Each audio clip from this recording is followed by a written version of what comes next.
Hello and welcome to this instructional video. My name is Ryan and I'll be going over how to run and interpret a crosstabs analysis in SPSS.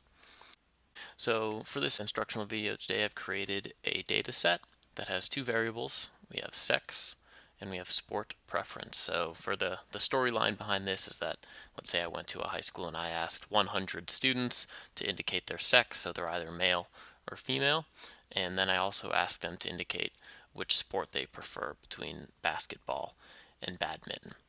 Let's run a crosstabs analysis and answer some questions about these data. Now, actually running a crosstabs analysis in SPSS is pretty straightforward. We just need to go up to the Analyze menu, go to Descriptive Statistics, and then click Crosstabs. Now, when I run crosstabs, I like to keep sex as a column, but it doesn't really matter if you put sport preference or sex in the row or column. The math is the same either way. And then when we run crosstabs, we usually want to know the percentages. So I'm going to go ahead and check those, and I'll leave everything else as it is. And then we're ready to run, so we can click OK. So now we have our output. Let's think of some questions we might be able to answer using crosstabs. So let's say that we are asked to report to some school administrator which sport students prefer, because the school has enough funding for one, but only one after-school sports program. We don't want to exclude males or females, so we need a sport that both of them like. To find out the percentage of students that like each sport, regardless of sex, we can look in the total column on the far right. And then we can look in the percent of total row for each sport, because again, we're interested in what all students like, not just the males or just the females. When we look in the percent within total row, we can see that 63% of students reported preferring badminton over basketball. Only 37% of students reported preferring basketball over badminton. That sounds like a useful piece of information to pass along, because it directly answers the question of which sport all of the students prefer. So we go ahead and report that badminton is the preferred sport. But the administrator is wondering which group of people likes badminton more. So what they're really asking is two questions. The first one is what percentage of females prefer badminton, and then what percentage of males prefer badminton.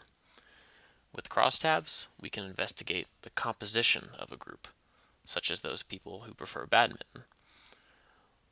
We'll go to the badminton row, and because we're wondering what percentage of people within each sex prefer it, we need to look at the percent within sex row. Then we just follow it along to the females column, and we find 71.7%, and then the males column, where we find 55.6%. So we'd say that a crosstabs analysis revealed that about 72% of women prefer badminton, but only a little over half of men prefer badminton to basketball.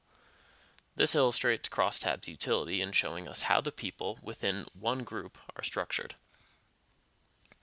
So as a final example, let's say that the school administrator has one final question. She asks us, of all the people who prefer basketball, what percent are male? Answering this question is just as easy as the last example. First, we're going to start in the basketball row, but instead of going to the percent within sex row, we need to go to the percent within sport preference row. This is because we're now trying to answer a question about the composition of the group of people who prefer basketball. Now, when we follow this row along to the males column, we find the value 64.9%. This means that of all the people who prefer basketball, about 65% of them are males. That is all I have for you today. Thank you so much for watching this Stats in 5 tutorial. I hope this short video helps you better understand how to answer questions using crosstabs output. If you have any questions about the Statistics and Methods Lab at ASU West Campus, the producers of this video, you can visit our website at samlabasu.com. And if you like this video, then like us on Facebook. You can find us at facebook.com/samlabasu. Again, I've been Ryan, and thanks so much for tuning in.